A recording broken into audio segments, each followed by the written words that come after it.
Hello, Morongo Basin and listeners around the world online at Z107.7 Here is the Z107.7 local news for Wednesday, January 3rd, 2024. A suspect in a New Year's Day homicide in Landers was arrested and is being held without bail in an apparent landlord-tenant dispute. At around 11 a.m. on Monday, January 1st, County Sheriff's deputies from the Morongo Basin Station and crew from San Bernardino County Fire responded to a medical call at a house in the 55,800 block of Montaro Road in Landers. Deputies report finding Jeffrey Cole, a 71-year-old resident of the property, unresponsive and declared him dead at the scene. Also in the house was William Durst, a 54-year-old resident of Santa Monica and the owner of the Montaro Road property. The county sheriff's Specialized Investigations Division homicide detail responded and assumed the investigation. Detectives report that Durst arrived at the location and attempted to force Cole to leave. Cole refused to leave, and an argument ensued, at which point detectives say Durst sprayed Cole with bear spray and placed him in a chokehold. They say Cole lost consciousness and succumbed to his injury. William Durst was arrested for investigation into murder and booked into the Morongo Basin Jail, where he is being held without bail. After a turbulent year of damage incurred from two major storms, Morongo Valley's Big Morongo Canyon Preserve has recently counted its blessings while setting goals for 2024. Assignment reporter and Morongo Valley resident Gabriel Hart highlights the preserve's achievements of 2023 and lets us know what we can expect in the year to come. As cleanup efforts continue, Preserve Director Kevin Wong lists 10 major moves forward in a newsletter sent to supporters. Among these achievements, Wong notes recruitment of new personnel, including Preserve host John Springer and Education Ranger Calais Watson, outdoor and science education to over 151 elementary students and adults in their new Natural Science Education Center built from a Conservation Lands Foundation grant, relationships built with the Native American Land Conservancy and San Bernardino County through a Memorandum of Understanding, providing funding, workers' comp for volunteers, and access to county maintenance teams. Most notable was the massive cleanup effort from Tropical Storm Hilary, where volunteer teams rallied and worked tirelessly to open trails, cut down timber, shovel mud, and make repairs where possible. Wong says the city of San Bernardino will now take the lead for remaining cleanup and repair. For the Preserve's 2024 goals, Wong looks forward to replacing old signage with interpretive ones to give educational information on wildlife, geology, climate resiliency, and visitor safety, new displays at the kiosk along with updated visitor information, a revitalized partnership with the Bureau of Land Management, and a new website. Reporting for Z107.7, this is assignment reporter Gabriel Hart. On a recent episode of the Z107.7 Up Close show, Gary Deneau discussed Miltree, a veterans-focused community organization, with their executive director, Cheryl Montel, and president, Patrick Wallace. They spoke at length about a free retreat for veterans titled Weaving Our Stories, The Path Home, set for January 12th through January 14th in Joshua Tree.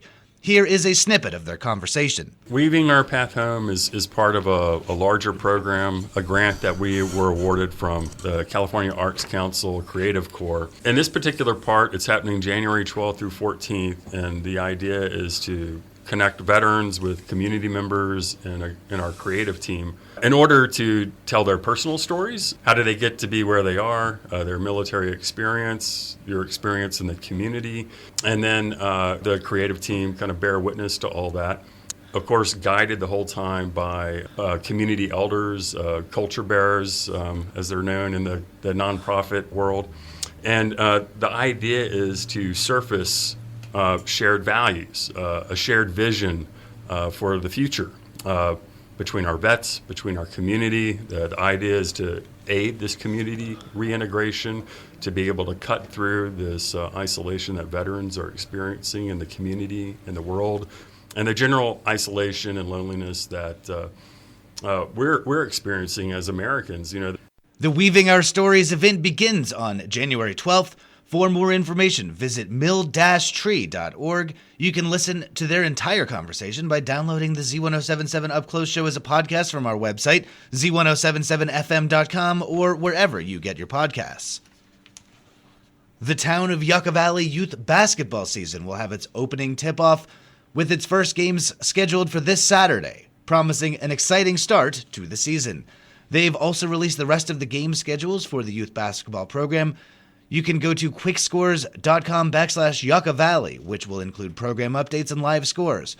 For more information about this ongoing recreational program, visit yucca-valley.org or call 760-369-7211.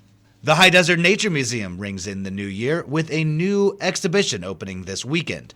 Arts and entertainment reporter Charlie Thomas digs deep for this sneak preview. The High Desert Nature Museum will host their debut exhibition of 2024 entitled Abandoned Planes, Trains, and Automobiles, California Revealed. The photography exhibit will be on display from January 6th to March 16th. Based on award-winning photographer Ken Lee's book of the same title, the museum's latest exhibit takes visitors on an unforgettable nocturnal journey through secret locations hidden in the deserts of California. If you are a fan of creative photography, transportation history, or vivid travel stories, this exploration of California's abandoned planes, trains, and automobiles is for you. Join artist Ken Lee at the opening reception on January 12th beginning at 5 p.m., and the artist will be discussing his inspiration and process at 6 p.m. Admission is free. For more information, contact the High Desert Nature Museum at 760-369-7212 or highdesertnaturemuseum.org. Reporting for Z107.7, this is Arts and Entertainment reporter Charlie Thomas. And finally, the Animal Action League is holding their low-cost pet clinics today and tomorrow, at which you can get your furry friend spayed, neutered, chipped, or vaccinated. The clinic will run from 10 a.m. to 2 p.m. at the Animal Action League's main office at 62762 29 Palms Highway. Appointments are required for spaying and neutering and can be made by calling 760-366-1100. You can get a full schedule and contact information by visiting this story at Z107.7fm.com. That's our local news. Hear local news 7 times a day, 7 days a week at 7, 8, 9, noon, 4, 5, and 6. If you hear news happening, let us know about it. Email us at tips@z1077fm.com. Reporting for the Morongo Basin News Leader, the award-winning Z1077 Local News, I'm Jeff Harmetz.